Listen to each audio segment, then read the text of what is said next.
চীনে অনুষ্ঠিত হচ্ছে দেশটির ফাইটার জেটের শক্তির প্রদর্শনী। এই যুদ্ধ বিমানটি পঞ্চম প্রজন্মের সবচেয়ে শক্তিশালী স্টিলথ ফাইটার বিমান।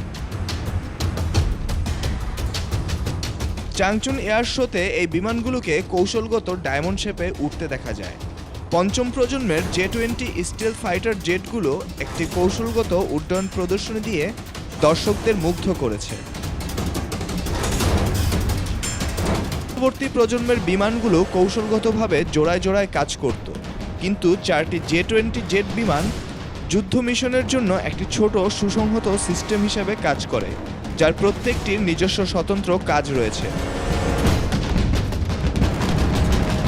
প্রথমবারের মতো J-20 একটি KJ-500 আর্লি ওয়ার্নিং এয়ারক্রাফটকেও পাহারা দিয়েছে। তবে অনেকের জন্য সবচেয়ে প্রতীক্ষিত মুহূর্ত ছিল J-20কে স্ট্যাটিক ডিসপ্লেতে দেখা।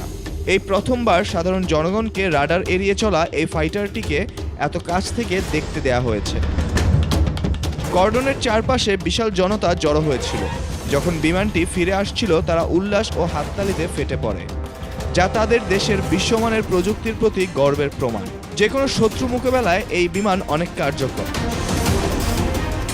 সম্প্রতি ভারত-পাকিস্তান যুদ্ধে চীনের যুদ্ধবিমান তাদের শক্তি ও কার্যকারিতার প্রমাণ রেখেছে। Chengdu aircraft design and research institute দ্বারা ডিজাইন করা J-20 হল চীনের প্রথম স্টিলথ ক্লাস যুদ্ধবিমান এবং এটি তার ক্রমবর্ধমান বিমান শক্তির প্রতীক।